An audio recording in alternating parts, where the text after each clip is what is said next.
time for the best coverage of the top stories in sports. The Sports Wrap with Jason Page starts now. Yes, it does on a Wednesday. Thank you, Chad Erickson. Good to have you all with us. A lot to get to over the next 60 minutes. Our friend Jen Mueller will stop by. Root Sports in Seattle. By the way, we're on the weekends there in Seattle, and we will be on during the weekdays there starting in July, Monday through Friday. So you'll get us actually 6 or 7 days a week. It'll be great. So we'll talk with Jen Mueller. Big news from the NBA breaking with Monty Williams being let go in Detroit. Yankees get a scare last night, but it looks like everything's going to be okay.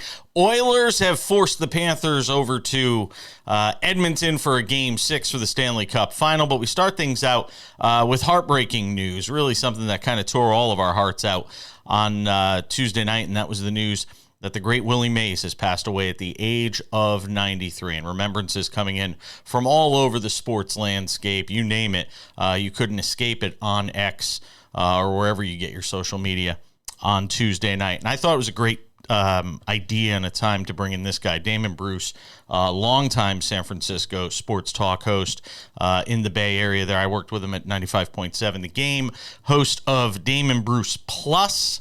Go and check it out on YouTube. The podcast also available, and I've seen him over on X a million times. I can't get away from you. Every time I turn it on, I see you there. I saw your remembrance. I saw you post something over on YouTube, I believe it was. We all knew he obviously wasn't in the greatest health, and 93 is an amazing run. But still, it just hits you so hard to even say the words. I heard Dave Fleming on the broadcast last night. What went through your mind as you got the news? So I'm sitting there watching Giants-Cubs, like top of the fifth inning, and during a Dansby Swanson at-bat, Jon Miller just stoically breaks in with the news. The Giants have just released a statement that Willie Mays has passed away, and it was, I've got a 4-year-old, a 2-year-old, and a wife upstairs, and even the 4-year-old and the 2-year-old, Jason, knew to be quiet. Like, it was amazing. The temperature in the room changed just hearing that phrase come across the broadcast and hear Jon Miller make that announcement. It was a whoa moment. And again, at 93, death is around the corner. Even the healthiest and greatest shape 93-year-old has to contemplate that you're close to the end. But it wasn't until this past weekend, Jason, that there was any sort of inkling that Willie was in different sorts, because we've always seen him around the ballpark. And, he would be given a seat at ceremonies instead of being asked to stand for the 15-minute on-field ceremony, which at his age seems certainly normal. But there was no sort of impending Willie's going to be leaving us soon. And that's evident with the Rick Wood series that they're about to happen at Rick Wood Field. This was supposed to be a celebration of Willie Mays' life, and what a different tone this weekend in Alabama will take when the Giants take on the Cardinals in, the old ballpark that Willie Mays came up through as a minor leaguer, and he's from Alabama. And when we heard that Willie wouldn't be traveling, it's the first time I thought, oh, geez, Willie Mays, he's 93. Yeah, that makes sense. I'm probably not going to want to go a lot of places when I'm 93 either. I'm 49. I don't want to go to a lot of places. I don't like going anywhere these days. But man, it absolutely struck us all like a thunderbolt. And the city of San Francisco is waking up and turning the statue at 24 Willie Mays Plaza into a shrine for Willie Mays. It is covered in flowers and baseballs and jerseys and memorabilia right now. And I really believe, Jason,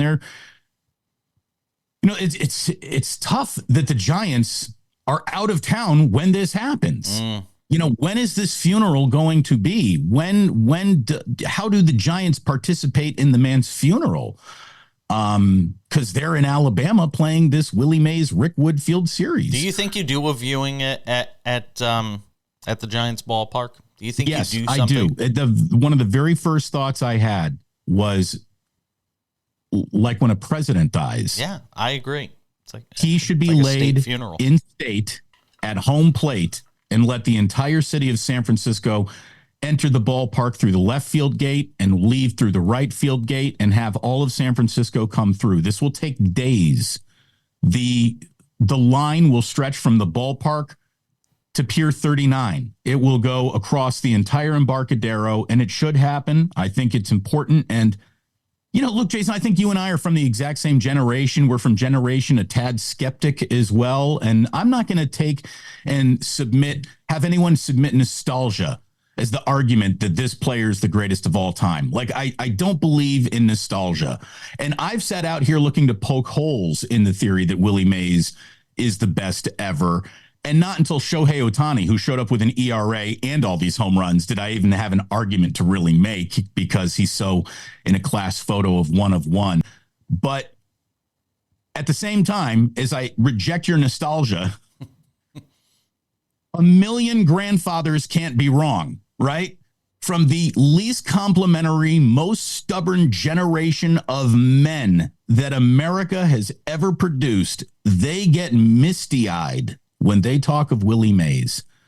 And then all you need to do as a baseball fan is go and open up his stats, look at what he did, and there's a story to tell right there. And then you get into the way he affected the culture, and how even though he may not have competed against modern athletes, and no amount of athletes from 50, 60 years ago are as good as contemporary athletes, but he did compete against the inner sanctum of baseball's legends and Hall of Famers, and he was better than all of them. He really was. I only got about a minute here, but I got to ask you, there's been this talk on Wednesday morning of making him the new logo. How do you feel about it?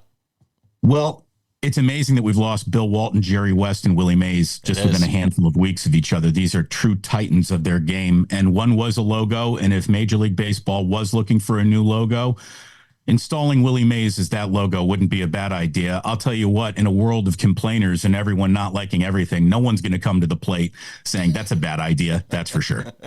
Yeah, it certainly is. And obviously the Giants will dedicate the rest of this season to him. And I'll be interested to see, what kind of patch or whatever they decide to put together for that. Any ideas? Well, someone said they should change the name of the ballpark. Willie's not Oracle. He's Willie Mays Field. Why not Willie Mays Field? Do like the A's did with Ricky Henderson. The thing is, the address of the ballpark is 24 Willie Mays Plaza. So, addresses don't change, but names of ballparks do. So I think that he's already been enshrined. Sure. Again, the reverence that is attached to Willie Mays needs no further enshrinement. Yeah. Everybody agrees that this is the true passing of a Bay Area legend and icon, and it's not just Giants fans, it's all baseball fans that mourn the passing of Willie Mays. Damon Bruce Plus on YouTube and the podcast as well, and you can watch him on X too. Damon, let's do it again under better terms. Congrats on your show. I'm happy for you, my friend. Great to talk to you. Over 13 million Americans were affected by identity theft in 2022, and the threats go way beyond just credit card fraud. Today's identity thieves can use your information in ways that are easy to miss by just monitoring accounts and credit, like opening loans, transferring home titles, even committing crimes. Someone got my social security number, made a driver's license, and it was used for criminal activity. You can do so much with a social security number that I didn't know could happen. They drained my bank account. It was terrifying. You're even more vulnerable than you realize. Your information is exposed through online shopping, banking, even corporate data breaches. No wonder there's a new victim of identity theft every 3 seconds. Only LifeLock alerts you to the widest volume of threats all in one place, like someone trying to use your social security number, open a new loan in your name, or even commit a crime in your name. There was a big yes button and there was a big no button. I clicked, that's not me, and LifeLock took it from there. If you become a victim of identity theft, a dedicated U.S.-based restoration specialist will be assigned to your case and work to fix the issue on your behalf. If something happens, you have somebody fighting for you. All LifeLock members are backed by the LifeLock $1 Million Protection Package, including reimbursement for stolen funds, personal expenses, and coverage for lawyers and experts up to $1 million. It can be dangerously easy to steal your identity. With LifeLock, it's easy to help protect yourself. I will be with LifeLock forever. Join the millions of people already protected by LifeLock. And for a limited time, save 25% on your first year with promo code 25TV. All plans include a 60-day money-back guarantee. Call 800-710-7531. Or visit lifelock.com/25TV to save 25% on your first year of identity theft protection. Enroll now. Attention families with a loved one in a nursing home. If your loved one has suffered from bed sores, falls, broken bones, dehydration, or even death, you may be entitled to a substantial settlement. If you have a loved one who is injured in a nursing home, we will find out what happened. State violations are found against nursing homes every day. You have a limited time to file your claim, so don't wait. Call 800-398-5999 and speak with one of our attorneys. The call is confidential and free.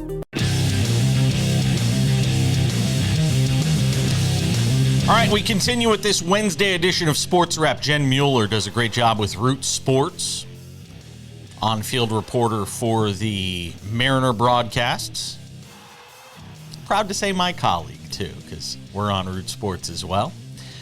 She'll join us coming up at about 10. Talk about this Mariners team that is kind of running away with the AL West right now.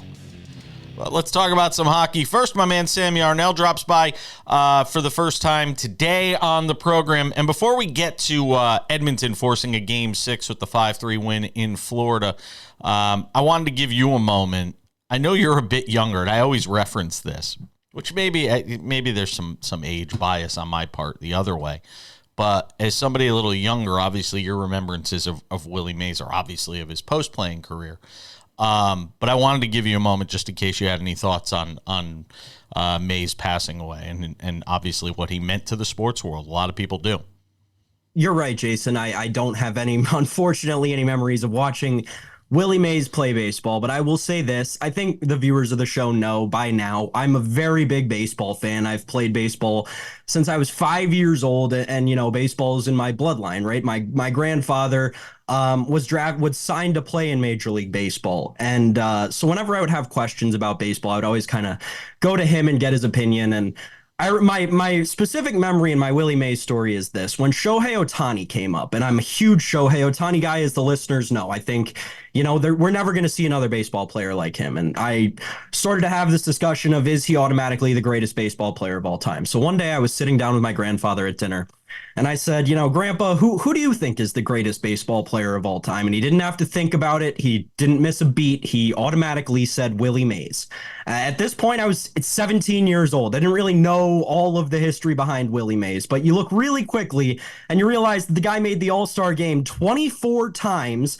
Ted Williams said the All-Star game was made for players like Willie Mays. Willie Mays won a Gold Glove at 37 years old, playing center field in maybe the hardest ballpark in baseball history. Willie Mays was one of a kind. There will never, ever be another baseball player like him. And if you aren't familiar with the Willie Mays story, I definitely compel you to go take a look into how truly amazing that man was between the lines, because he was one of the baseball players of all time. I wanted to let Damon Bruce kind of wax poetic and give his remembrance and his thoughts on his passing. So I didn't talk much in the first segment of the show today, and frankly, I thought that's the way to handle it, because I'm not somebody who was born and raised and spent an enormous amount of time in San Francisco. Spent a number of years there doing sports talk, but I didn't spend half of my life there or anything like that, or an enormous part of my career there. But when I was a youngster, when I was young, when I was 15, 16 years old and knew I wanted to work in sports media, I would spend my days in the library at my high school, at East Haven High School. And I was a huge stats geek and going and looking at the history of the game. And one of the names that always stuck out to me, obviously, in studying the history of the game was Willie Mays.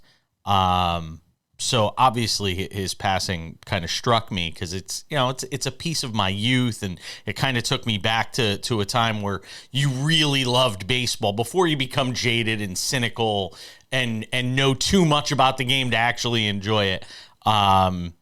That's what kind of reminded me of the time where I used to love baseball and love watching and love everything about it. Not to say I still don't love it, but you look at it differently when you sort of work inside the belly of the beast. That was one of the things that struck me.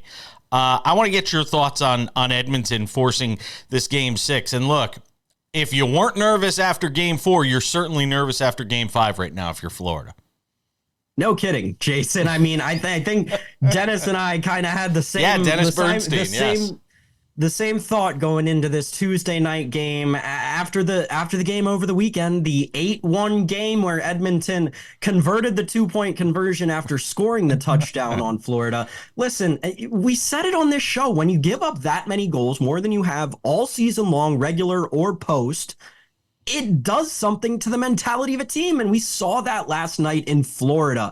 The Oilers never trailed in this game. The Oilers came out and they were playing like their hair was on fire, and Florida was quite frankly skating around out there like a demoralized team until, I don't know, maybe 2 minutes to go in the first period.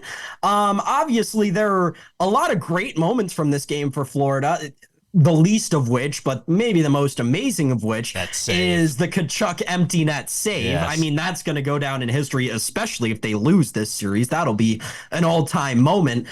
But Jason, we've got to start worrying about these Florida Panthers. I mean, Connor McDavid is finally starting to play like the best player in the world, like we knew he was coming into this series, but couldn't tell that he was through the first 3 games of this series. I'm really starting to sell myself on these Edmonton Oilers. I really think that they're live in this series. A couple of things here, real quick. One, even if Florida does win the series now, is there any doubt Bobrovsky has no shot to win Conn Smythe at this point? Probably plus not. 7. Probably he's not. plus 700. Yeah. I mean, remember, he was minus money just a few days ago. 300 2 games ago. Now he's plus 700. Connor McDavid has moved to minus 175. Alexander Barkov at 250. Here's what's even more amazing. Odds to win the Stanley Cup. Edmonton right now is just plus 280. Is that right? Whoa. Yeah. I mean, that wouldn't be the money line for the next 280. game. So yeah. So they are plus. That's incredible. They are plus 280 to do something that's only been done once in the history of hockey, and it was a zillion years ago when nobody remembers. I mean, it tells you a lot right now. And Edmonton, by the way, minus 122 for Game 6 of this series coming up on Friday night.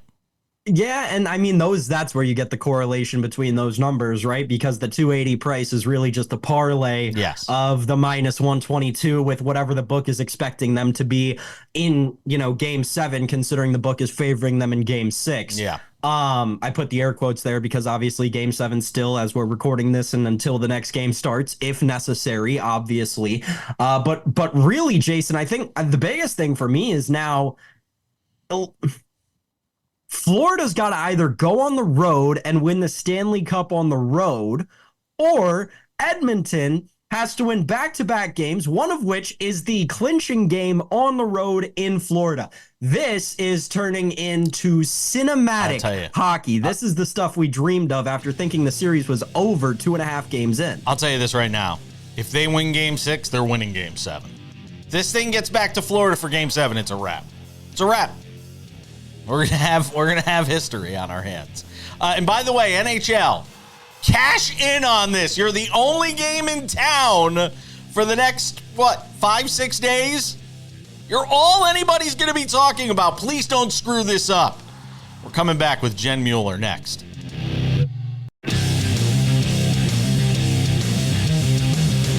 A Wednesday edition of Sports Wrap continues. Sam Yarnell will return in 10 minutes. Get into it with him on a whole host of issues, including the news of Monty Williams' demise in Detroit.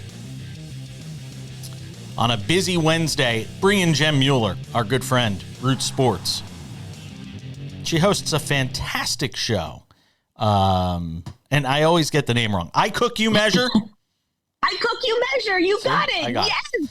She's on Root Sports. She's on Root Sports, where we are on the weekends, and I'm happy to announce, and I can announce that we will be on 5 days a week, 6 days a week, if you count the weekends, starting in July. So I can announce that. I've been told by my distributor. Congratulations, Yeah, by very cool. the way. Very That's cool. fun. Yep, we're like even more colleagues now than we've ever been before. She also does a great job on the Mariners, on pre and post, on field, all that stuff. And she works on the Seahawks radio team. She is one of the busiest people I know. She is a grinder, which is why we love talking to her. People are going to be surprised that the NBA season just ended and hockey will soon be over. We'll see how all that turns out for Edmonton and Florida. They're going to be surprised when they turn around and look, and the Mariners are like 9 or 10 games up in the AL West as we hit July. Like, this is crazy. It is the largest division lead in Major League Baseball right now. Now, there's a couple of divisions, that surprise teams and things that are playing out in other divisions, but I have to think that on most people's radar, when you look at the AL West standings, considering how strong Houston has been the last few years, and Texas is coming off a World Series championship, I'm pretty sure that that's going to be surprising to a lot of people to see that. And the rest of the way out, the Mariners have the easiest schedule, if you look at strength of schedule, of any team in baseball. Jen, who saw this coming? Off of last year, where last year felt like the letdown from 22. I am convinced that last year was a hangover from 22. That had a lot to do with what we saw last year. And it felt like this thing was kind of going in the wrong direction. Everybody complaining about what the team wasn't doing in the offseason, the additions they weren't making. Where is this coming from? Is it a product of the AL West just being craptastic and the Astros getting off to such a slow start? They just released Jose Abreu. Texas, not getting the starting pitching. What is this a product of? Yeah, I think you're looking at a lot of things. Number one, going into the season, you looked at the Mariners starting rotation and you said, you know what? That's going to be a tough rotation to deal with. And if you get a guy like Andres Munoz, who's hot in the back of the bullpen, this is going to be tough to top their pitching. Everybody knew that going in. The question was around offense. Still a little bit of a question mark. I do think, though, that had Houston and Texas gotten off to different starts, it would look different. Not that the Mariners wouldn't still be on top, but those teams have faced massive injuries in their starting rotation. Now, Texas is going to get a little bit healthy here in the next couple of weeks. Houston is still dealing with injuries in their starting rotation. What you have seen from the Mariners is, outside of Brian Wu kind of trying to figure out what's happening with that forearm elbow area thing, everybody has stayed really healthy, and they are dominating in quality starts and in just mowing through opponents the first and second time through the order. What does it mean for this team? The deadline, the trade deadline will be here before you know it. Does this team go out and add payroll? Does it trade a prospect? What does that look like for Jerry Dipoto, Justin Hollander, knowing that there was so much criticism of this team not making additions? I got to imagine they're sensitive to that. Do you see them making an addition? And if so, where? I think you'd have to make an addition. I think they're probably reticent to spend a lot of money to make that move, especially, and I guess it depends on who it is, right? If it's just going to be a rental player versus somebody like Luis Castillo that they signed a couple of years ago, who is now turned into one of the bedrock pieces of that starting rotation. Franchise. You do have a lot of talent. Yes. Yeah, you do have a lot of talent in the organization, so there are trade chips available. I think probably what you need is another hitter. I'm not sure that that's an easy thing to find at the deadline because everybody wants a nice bat to kind of help on this run.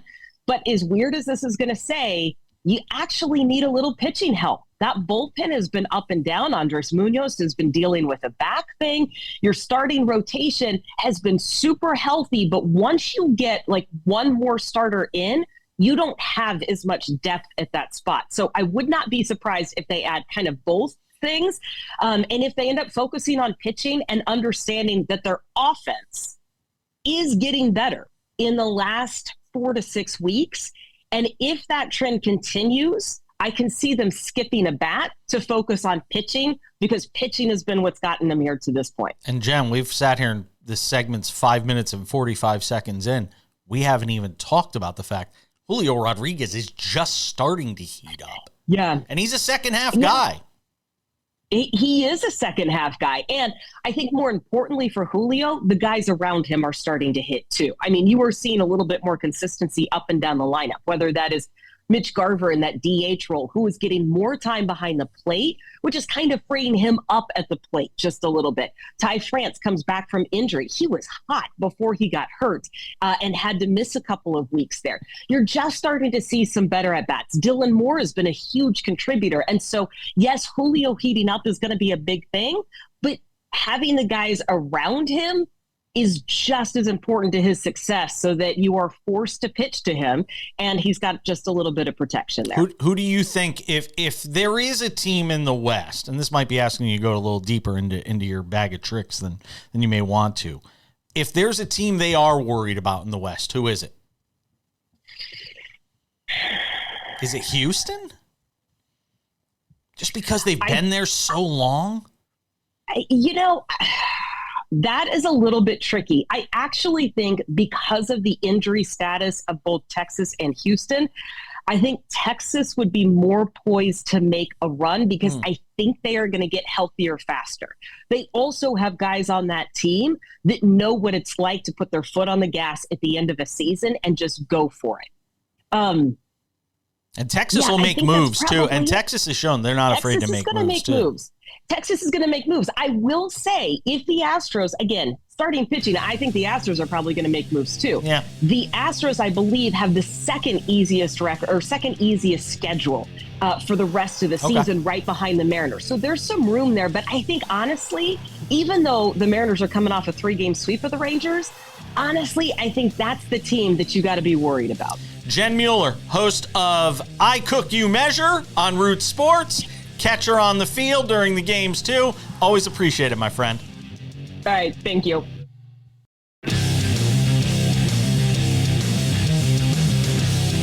The one and only Sports Wrap continues on this Wednesday. Thanks to Jen Mueller for hanging out with us. And a busy show today. Still plenty more to do. Coming up in 10, lifetime exemption for Eldrick Tiger Woods. And I'm not sure how I feel about it, to be quite honest. And I know that's not a popular thing to do in sports talk, is to kind of be straddling the fence. Not really sure how I feel about it. We'll get into that coming up. But developing story out of Detroit on Wednesday morning, where we found out that Monty Williams, just 1 year into a 6-year deal with the Detroit Pistons, has been fired. He is owed 5 years and $65 million, Sam Yarnell. What the hell is going on in Detroit? Jason, I wish I had a good answer for you, my man. I don't know. Don't either. For all intents and purposes, I don't want to say this because it's not all the way there. But like, the Pistons should be on track, not necessarily at the same place, but they should be on track to kind of sort of be in the same place that the Thunder are. Now, that's not to say that the Thunder have done an average job and Sam Presti is just an okay GM, right? That the guy should be a Hall of Famer for the turnaround he's had in OKC alone. But when you look at the capital that this team has had over the last 5 years, even 10 years, really, I just don't understand how they continue to draft these letdown players who can't turn the franchise around. And the thing that compiles on top of that for me is like, yeah, that makes sense if it happened like twice or 3 times even, but it's happened 5 times with the Pistons where they've had first round picks that just straight up didn't pan out. You can't do that as an NBA franchise. Do I think that has anything to do with Monty Williams in year 1 of a 6-year deal? No. Do I think that that's deflecting from the front office who may actually be catching on to what the real problem is? Probably.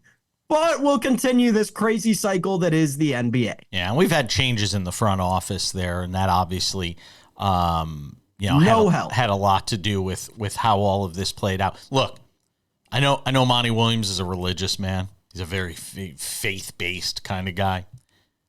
this is the greatest thing that could have happened to him. The greatest blessing. The blessing.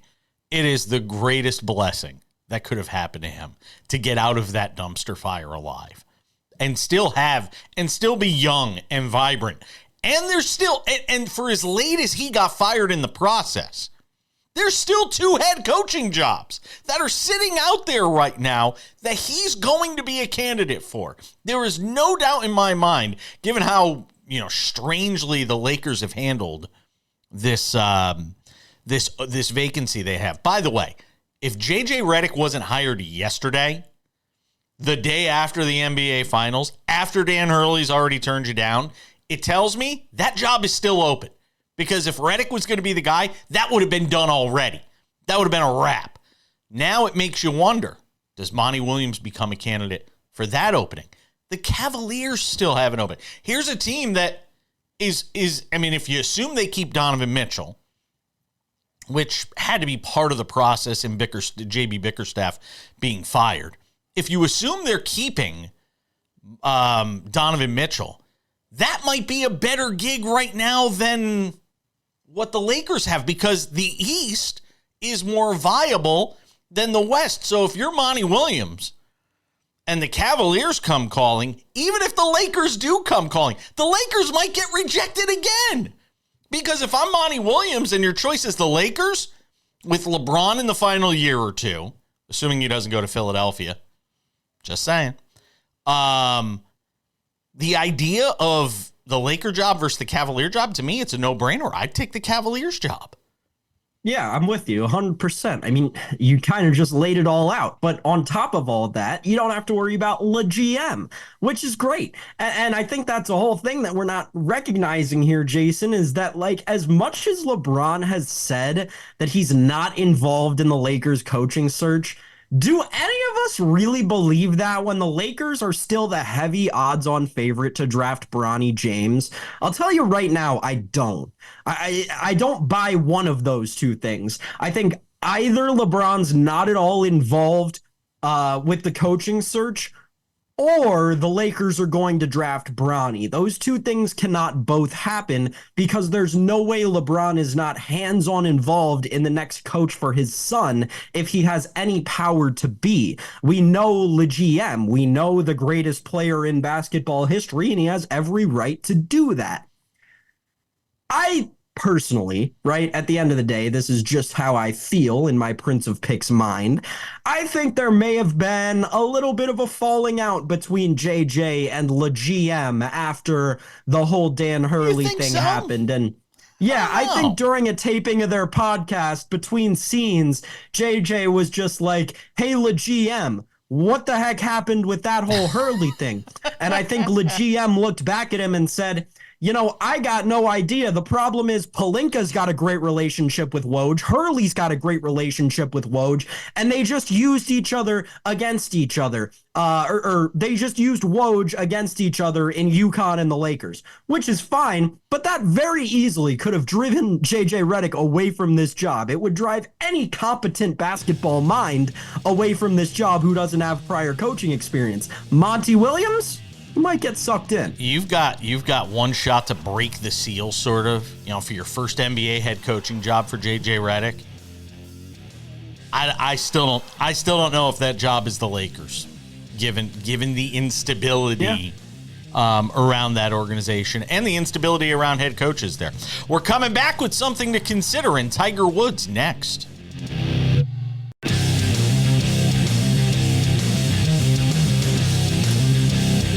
We proceed on this Wednesday. Odds and ends right around the corner. A lot of baseball nuggets to get to. But first, Sam Yarnell, something to consider.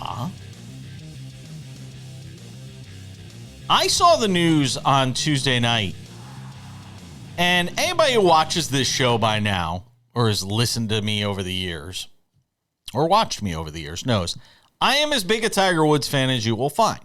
He is must-see, drop everything, spend 5 hours in front of the TV watching him shoot 2 over. It doesn't matter. I'm still all in. because of what he did in 2019 at the Masters, I will never just give up on him. But this move by the PGA Tour that was announced on Tuesday night kind of took me by surprise. I don't think any players are going to come out and bash the PGA Tour because they're giving Tiger Woods a special sponsor exemption based on his exceptional lifetime achievement to play in the 8 elevated events that the PGA Tour has. The final one being this week at the Travelers Championship. Obviously, Tiger's not playing it. But I'm not sure how I feel about the idea that the PGA Tour just carved out this special Tiger rule. I don't even know if he's going to take advantage of it. I wonder if they carved it out because they know that next year he might want to take advantage of it, and it might be a way for him to get more practice leading into the majors, and an opportunity for him to sort of, work on some things in actual tournament play. And if anybody's watched this show recently, you would know that I've said Tiger deserves the right to retire on his terms. He should not be forced out of the game. It shouldn't be people on social media saying, why are you talking about Tiger Woods? He's not relevant. He hasn't won in 5 years. He's earned the right to walk off the stage when he feels he can no longer compete at the level he wants to compete. Who knows? That might be the end of this year after Royal Troon. It might be 2 or 3 years from now. He's earned that right.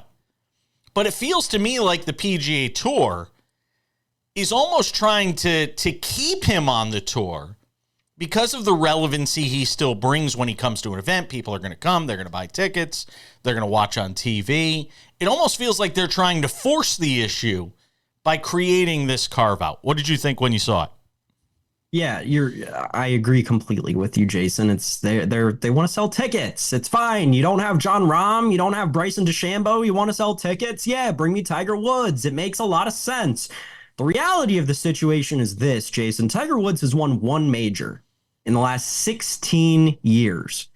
In the last 10 years, Tiger Woods has finished top 10 in a major 3 times.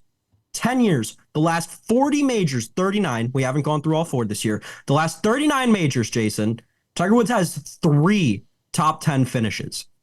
As much as I, as a golf fan, appreciate this because it lets us see the greatest golfer of all time for just a little bit longer, it doesn't feel right. It doesn't feel fair. It doesn't feel like he earned it. It doesn't feel like his play at all has been reflective of someone who they should want to keep on the tour indefinitely. I love Tiger Woods. When I was a little kid, I'm talking like I was like 7 and he was like on top of the world, winning multiple majors a year. That was incredibly fun golf. And at that point, he probably had earned it. And if he would have stopped golfing then and they would have given it to him, yeah. But he kept going and he kept playing in these events where he would finish at the bottom and miss the cut.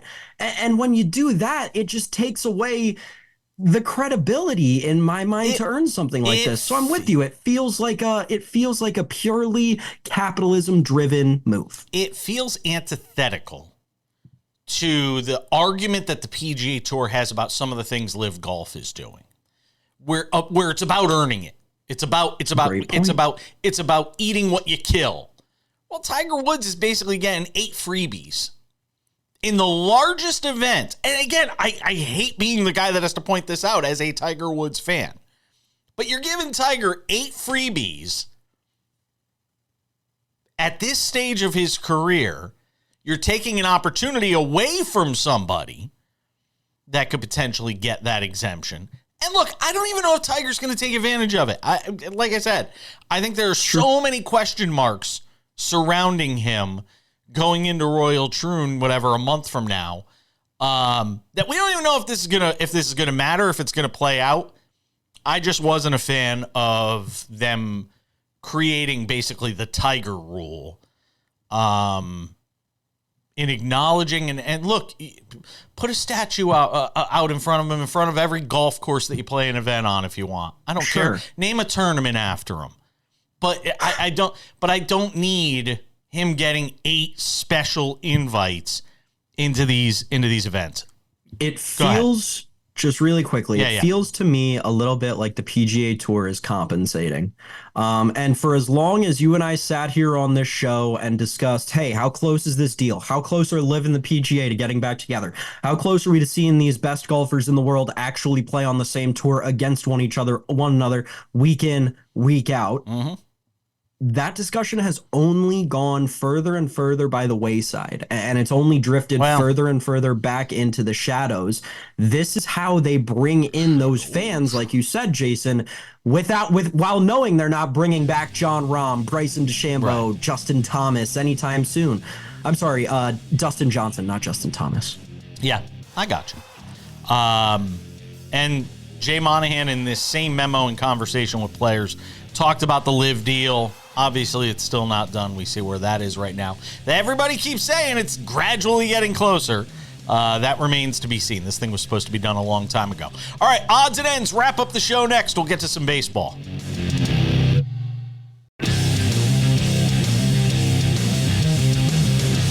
All right, just about time to wrap things up on this Wednesday edition of the show. If you miss anything from the program, we have this thing called Sports Wrap with Jason Page Podcast Edition. You can watch it, Spotify, Google Play, Apple Podcasts, iHeartRadio, TuneIn, all sorts of different ways to catch this show if it may not necessarily be on at the same time every day, depending on what affiliate you're watching us on. Again, we'll be on Root Sports every day. I don't know what time yet, but starting in July. So we're just, a couple weeks away from that. Very excited to be on there every day. We're on the weekends now, but we'll be on there every day. Of course, our friends in Massenland, you're going to appreciate what we're about to talk about because it's time for Odds and Ends. Odds and Ends, Sam Yarnell. Thankfully, not the end for Aaron Judge. Got drilled in the hand last night as the Yankees beat the Orioles to even that season series at 2 games apiece. Yankees win. Yankees win. 4-2 was the final. Judge plunked in the hand, taken out of the game an inning later. Trent Grisham went in his place. X-rays negative. There's a chance he could play Wednesday night. There was some swelling in the hand. We'll see if the Yankees keep him out for a day just for precautionary reasons. He could not swing the bat, though, after he got hit. For a guy who's had a broken wrist or a broken hand before, you certainly get nervous. You've seen what's happened with Mookie Betts recently. You certainly get nervous. Yankee fans can breathe a sigh of relief. Aaron Judge is going to be okay. I would not be shocked, Sam Yarnell, if you saw retaliation from the Yankees. In years past, I would say no chance. It is not the Yankee way to do that sort of thing. But I would not be shocked with Garrett Cole on the mound tonight, who is not afraid to throw at or near somebody. I would not be shocked if you didn't see retaliation for that last night because several Yankees, Gleyber Torres got hit. You had pitches up and in, near the hands, near the head. The Yankees made comments about it after the game, particularly Alex Verdugo. This is a different Yankee team with Soto and Verdugo on it. Different attitude around the team. I would not be shocked if you had fireworks in the Bronx on Wednesday night. And by the way, real quick, Jason La Canfora, because I know this is Massenland, and the Baltimore fans will appreciate this.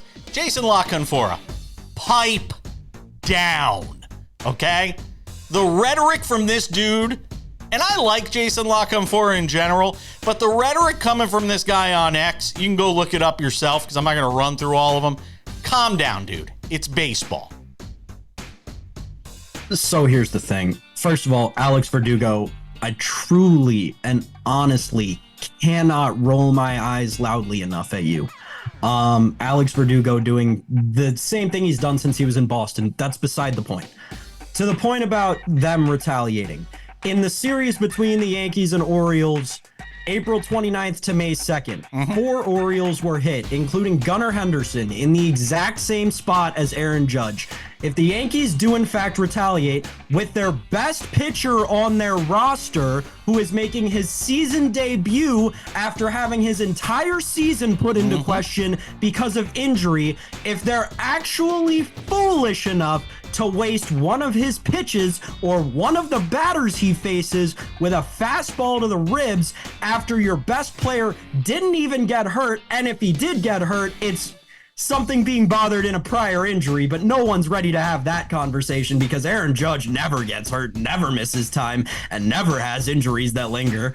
If they are silly enough to waste one of a top 5 pitcher in Major League Baseball's pitches and batters faced by putting a runner on base for the team in second place in your division, which is the closest contended division in baseball, it is the most outlandish, foolish, I don't know if I'd go Yankees that far, thing possible. I don't know if I'd go so far as to say. I don't know if I'd go so far as to say it's the most outlandish thing, but it would not shock me. It just, you're it right. just A would. benches clearing brawl would be more outlandish. Could happen. I will agree. Could happen with you tonight. There. I will agree with you there. We can agree on that. To the La Canfora thing, I'm not gonna sit here and stand up for someone else, but there is one thing that I will say with regard to something that he tweeted that I actually did agree with, and that is about Juan Soto.